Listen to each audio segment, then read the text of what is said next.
დილამშვიდობისა. ეს საქართველოს პირველი არხია, თქვენ უყურებთ გადაცემას პირადი ექიმი მარი მალაზონია ჟესტურ ენაზე თარგმანით. როგორც გახსოვთ, ჩვენი ყველა გადაცემა ეძღვნება ადამიანს და ადამიანს, რომელიც არის ჰარმონიული, გაწონასწორებული სისტემა, სადაც ყველა ორგანოს, ყველა ქსოვილს, ყველა უჯრედს თავისი ფუნქცია აქვს და ამ ფუნქციების ურთიერთშეთანხმება განსაზღვრავს ადამიანის ორგანიზმის მუშაობის შედეგებს. როდესაც ჩვენ ვლაპარაკობთ საკუთარი თავის მიმართ დამოკიდებულებაზე, ჩვენ შეიძლება განსხვავებული აღქმა გქონდეს ყველას, თითოეულ ჩვენგანს. მაგრამ როდესაც საუბრობთ აუტოაგრესიაზე, ჩვენ გულისხმობთ აუტოიმუნურ დაავადებებს. დიახ, ერთი მხრივ იმუნური სისტემა არის იმისთვის, რომ საკუთარი ორგანიზმი დაიცვას.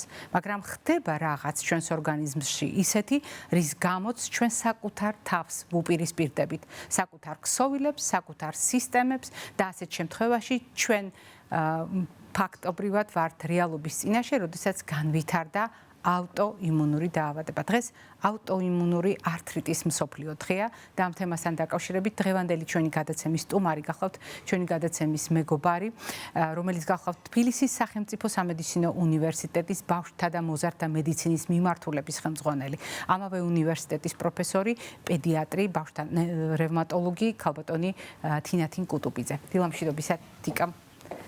მიხარია თქვენი სტუმრობა და ძალიან ვაფასებ, რომ აქვს შესაძლებლობა არ დავარღვიოთ ეს ტრადიცია და ყველა მსგავს თარიღთან დაკავშირებით საზოგადოებას გაუზიაროთ, რა იცის მედიცინამ, მტკიცებითმა მედიცინამ ამ თემასთან დაკავშირებით ახალი და რა იცვლება წლიდან წლამდე. ამას აქვს არსებითი მნიშვნელობა თუნდაც იმიტომ, რომ როდესაც ჩვენ საუბრობთ აუტოიმუნურ ართრიტზე, გარდა იმისა, რომ თქვენგან მოვისმინოთ რა არის ის, ასევე ველოდებით პასუხს, რითი განსხვავდება ის ნებისმიერი სხვა ართრიტისგან, ანუ სახსრის სხვა ანთებისგან.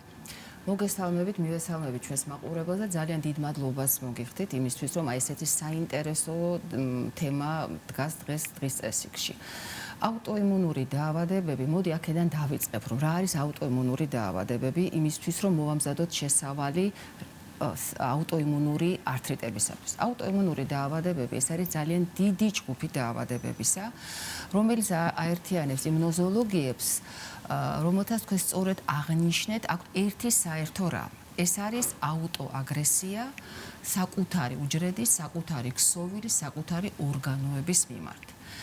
იცით რა არის ძალიან დიდი მრავალფეროვანი კლინიკით გამოირჩევიან აუტოიმუნური დაავადებები, იმიტომ რომ თვითონ პათოგენეზი ამ დაავადებების არის ძალიან საინტერესო, საკმაოდ რთული და თუმცა ეტიოლოგიური ფაქტორი უმრავლეს შემთხვევაში არ ვიცით გამშვები მექანიზმი სხვადასხვა დაავადებებისა.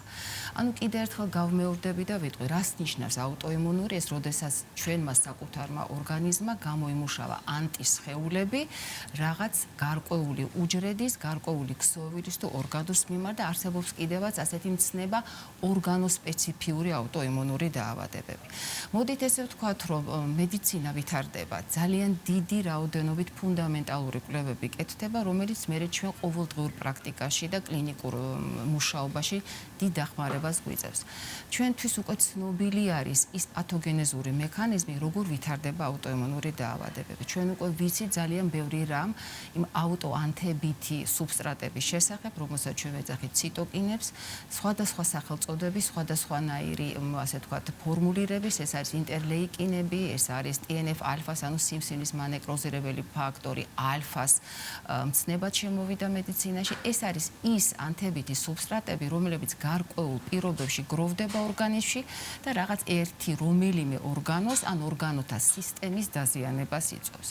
ამ მხრივ ძალიან საინტერესო არის ართრიტები, აუტოიმუნური ართრიტების დიდი ჯგუფი, რომელიც განსაკუთრებით ბავშვთა ასაკში გვხდება აუტოიმუნური იუვენილური იდიოპათიური ართრიტის სახელწოდებით, ძველი კლასიფიკაციით მას რევმატოიდული ართრიტიც ერქვა.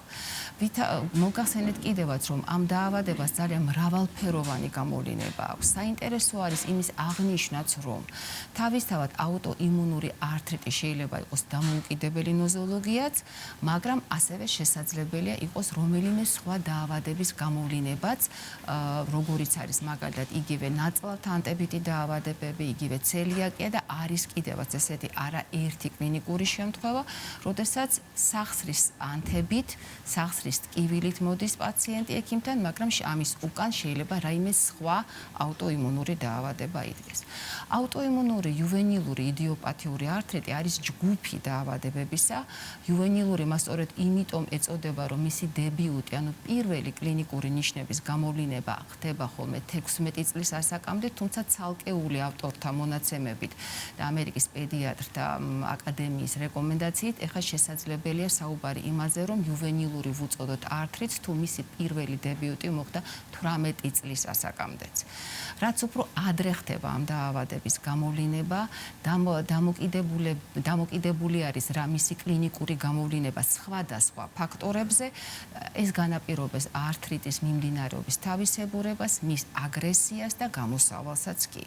პირველივე კითხვა ხომ, რომელიც ჩნდება ხოლმე ასეთ შემთხვევაში, განკურნებადი არის თუ არა აუტოიმუნური დაავადებები, მე ვიტყოდი, რომ დღეს თანამედროვე მედიცინა გვაძლევს ძალიან ბევრ საშუალებას იმისას, რომ აუტოიმუნური დაავადებები რემისიაში გადავიყვანოთ. ვიცით რა, სწორედ ის ანთებითი ციტოკინები, რომლებიც ასე ვთქვათ, პასუხს აგებენ ამ დაავადებების განვითარებაზე, მთელი რიგი მედიკამენტების ჯგუფი არსებობს, რომელიც სწორედ აი ამ ინტერლეიკინების და სხვა ანთებითი სუბსტრატების ინჰიბირებისკენ არის, ასე ვთქვათ, მიმართული. თავისთავად ართრიტი ყველაზე ხშირად ბავშვთა ასაკში ხდება ხოლმე სკოლამდელი ასაკის პერიოდში და მეორე სიხშირის პიკი არის ხოლმე პუბერტატულ ასაკში, როდესაც ასე ვთქვათ, გორმონალური ცვლილება ხდება ორგანიზმში. და ძალიან ხშირად გამოვლინება შეიძლება იყოს არასპეციფიური ართრიტისათვის დამახასიათებელი, მაგალითად, ეს შეიძლება იყოს ტემპერატურა, გამონაყარი, ლიმფური ჯირკვლების გადიდება, სხვადასხვა ორგანოთა სისტემის მხრივ სხვადასხვა პათოლოგიის გამოვლინება და ესეთ შემთხვევაში ვამბობთ ხოლმე, რომ ადგილი აქვს სისტემურ იუვენილურ იდიოპათიურ ართრიტს. თუმცა აქვე აღნიშნავ, რომ არსებობს რამოდენიმე ტიპი იუვენილური ართრიტების აუტოიმუნურის, ეს არის ოლიგოარტიკულარული ფორმა, ანუ როდესაც დაინტერესებული არის პროცესში 4 და უფრო ნაკლები სახსარი, შეიძლება იყოს პოლიარტიკულარული, ანუ მრავალი სახსრის, ასე ვთქვათ, გამოვლინება, ჩართულობა, რომელსაც რევმატოიდულ ფაქტორ დადებითი და უარყოფითი ფორმები აქვს, შესაძლებელია იყოს ფსორიასთან ასოცირებული, ცალკე გამოყოფილი არის ეს ჯგუფი და მიუხედავად ასეთი ზედმიწევნით კარგად ჩამოყალიბებული კლასიფიკაციისა და განსაზღვრულისა, შეიძლება იყოს ეგრეთ წოდებული არაკლასიფიცირებული სახსროვანი, ასე ვთქვათ, ართრიტებიც კი. და აქვე აღნიშნე ისიც, რომ თავისთავად ართრიტი შეიძლება სხვა დაავადების გამოვლინება იყოს, განსაკუთრებით ეს არის ისეთ აუტოიმუნურ დაავადებებზე საუბარი, როგორიც არის მაგალითად იგივე სისტემური წითელი მგლურა, იგივე დერმატომიოზიტი, სხვადასხვა ვასკულიტთა ჯგუფები, სადაც პირველი ხანდახან გამოვლინება და ექიმთან მიმართვიანობის მიზეზი სწორედ არის ხოლმე სახსრის ანთება და დაზიანება. როდესაც თქვენ შეგვახსენეთ რა რამდენად დიდია აუტოიმუნური დაავადებების ჯგუფი, რა მრავალმხრივი წახნაგები იმალება აუტოიმუნური დაავადების განმარტების ქვეშ, რომ ეს არ არის მხოლოდ ერთ სისტემასთან, ერთ ორგანოსთან ასოცირებული, ხშირად რამდენიმე ასეთი კერა ორგანიზმში რამდენიმე ერთდროულად არსებობს და ეს ახლა ჩვეულებრივი მოვლენაა თანამედროვე მედიცინისათვის. ასევე თქვენ ბრძანეთ ასაკობრივი ჯგუფები, სადაც სწორედ ამ დაავადების დებიუტი განსაზღვრავს სახელწოდებასაც, რომელთაც მოიხსენიებენ. მაგრამ ძალიან ბევრი მშობელი, გარდა იმისა, რაც თქვენ უკვე ახსენეთ, მკურნალობის შესაძლებლობასთან დაკავშირებით, დარწმუნებული ვარ, აუცილებლად კითხულობს, რა გაგრძელება აქვს ამას. გასაგებია, რომ თქვათ 16 წლამდე გამოვლინდა, 18 წლამდე გამოვლინდა, მაგრამ შემდეგ რა ხდება? დასრულდა ბავშვობა და ზრდასრულობის ფაზაში რა სახეს იღებს ეს დიაგნოზი? გრძელდება თუ არა ბავშვობის მიღმა და რა ფორმით, რა პრობლემებით შეიძლება გაგრძელდეს, რა უნდა იცოდეს ყველა ამ ოჯახმა? ძალიან მნიშვნელოვანი საკითხი არის. სხვათა შორის ევროპის პედიატრ-რევმატოლოგთა ასოციაციას აქვს ცალკე ჯგუფი, რომელიც მუშაობს სწორედ ტრანზიტორულ პერიოდზე. ანუ როდესაც გარდამავალ პერიოდზე, როდესაც ხდება უკვე იუვენილური საკითხებიდან უკვე მოზრდილ რევმატოლოგებს, როდესაც გადავაბარებთ ხოლმე პაციენტს. ძალიან მნიშვნელობა აქვს პაციენტის ადეკვატურ მართვას. სწორი დიაგნოზს რასაკვირველია და ცხოვრების ხარისხის შენარჩუნებას. იმიტომ ერთია დიაგნოსტირება, რომელიც სხვათა შორის აქვე უნდა ვთქვა, რომ იუვენილური იდიოპათიური ართრიტების დროს, ისევე როგორც საერთოდ აუტოიმუნური ართრიტების დროს არ არის მარტივი, იმიტომ რომ არ არის ერთი რომელიმე კონკრეტული სადიაგნოსტიკო კრიტერიუმი, აქ არის მთელი ერთობლიობა კრიტერიუმებისა, როგორც ლაბორატორიულის, ასევე კლინიკურის და მეცად გეტყვის, რომ ძალიან ხშირად თვითონ ტიპი დაავადების, მისი ფორმა, განისაზღვრება მკურნალობის პროცესშივე.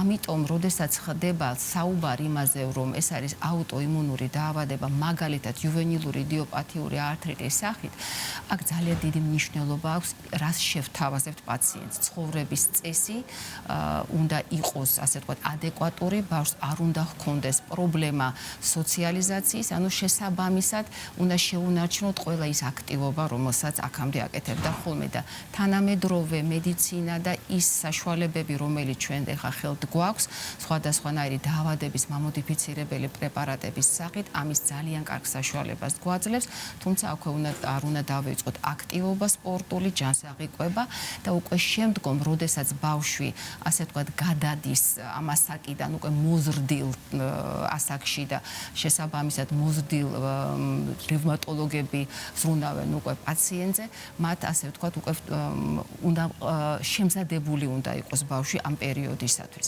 ეს დაავადება მოგახსენეთ კიდევაც, რომ ხანგრძლივ რემისიაში გადადის და შესაბამისი მკურნალობისა და ადეკვატური მართვის პერიოდში ადამიანი ახერხებს მისთვის ჩვეული ცხოვრების წესით გააგრძელოს ცხოვრება. ძალიან დიდი მადლობა დღევანდელი სტუმრობისთვის. მნიშვნელოვანია თიკა იმაზე საუბარი რა არის ავტოიმუნური დაავადება.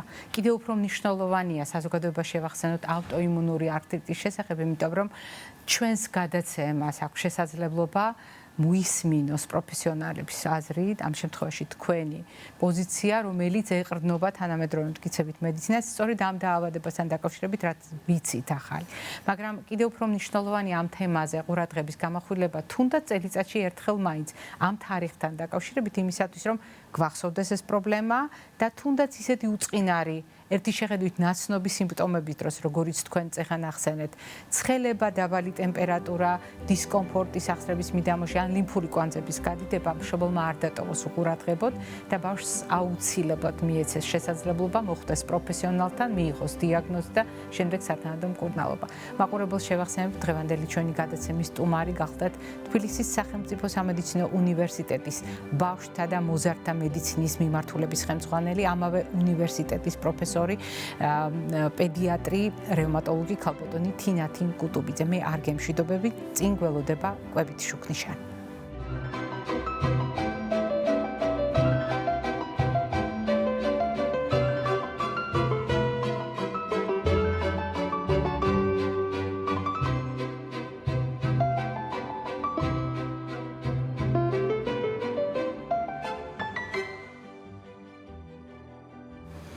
ყოველთვის მნიშვნელოვანია გავითვალისწინოთ ნებისმიერი ფორმით აგრესია და განსაკუთრებით, როდესაც ჩვენ საუბრობთ აუტოაგრესიაზე, როდესაც ორგანიზმი საკუთარ თავს უცხადებს ბრძოლას. შეიძლება თუ არა საკვები ამ დროს იყოს ის ფაქტორი, რომელიც პროცესში იქნება ჩართული, დიახ, იქნება ჩართული და ჩვენი სამფერი შუქნიშანი გვახსენებს არა უბრალოდ სამი ტიპის რეკომენდაციებს, არამედ მრავალფეროვნებას იმ რჩევებისა, რომელიც ადამიანის ორგანიზმს სჭირდება ჯანმრთელობისათვის.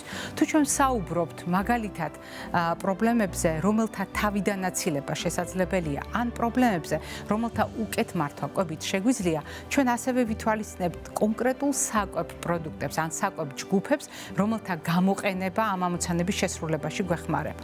დიახ, როდესაც ჩვენ ბალანსირებულ, რაციონალურ კვებაზე ვსაუბრობთ, ამ პროდუქტების ამ ტიპის მოდელის გამოყენება გვეხმარება სწორედ ორგანიზმის წონასწორობის შენარჩუნებაში და აგრესიის განეიტრალებაში.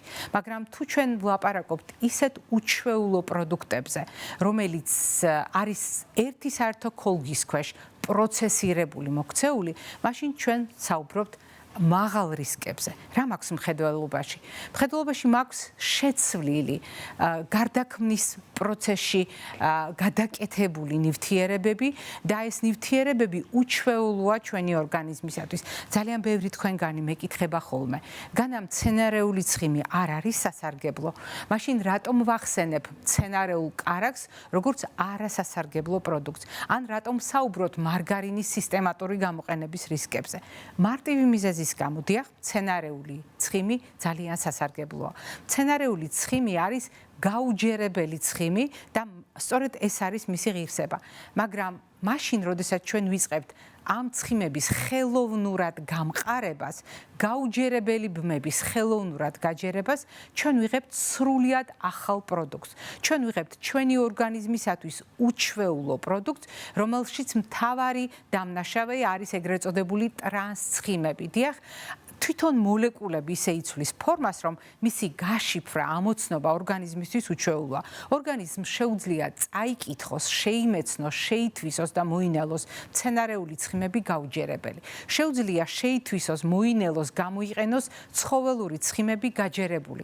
მაგრამ როდესაც ჩვენ ხელოვნურად ვქმნით პროცესირების შედეგად პროდუქტებს, მაგალითად, მცენარეული ცხიმისგან მცენარეულ კარაქს, რომელიც ბუნებაში არ არსებობს და ერთადერთი ტყის კარაქად წოდებული ავოკადოა ამ კატეგორიის ჯგუფში, მაშინ ჩვენ აუცილებლად უნდა გავითვალისწინოთ, რომ მისი ამოცნობა ორგანიზმისთვის რა კი რთულია, ის არ შეიძლება ჩაჯდეს ჩვენი ორგანიზმის ბუნებრივ ციკლში. ანუ განსხვავებულ გავლენას მოახდენს ორგანიზმში მიმდინარე პროცესებზე და ჩვენ გვექნება განსხვავებული რეაქცია. არის თუ არა პროცესირებული საკვები უამრავი დაავადების ხელშემწყობი. დიახ, ჩვენ ვახსენებთ ხოლმე გუსის სახვთა დაავადებას, საუბრობთ ონკოლოგიურ პრობლემებზე, საუბრობთ დაბერებაზე, ზოგადად ანთებაზე, რომელიც არის პროცესირებული პროდუქტების მიერ ხელშეწყობილი.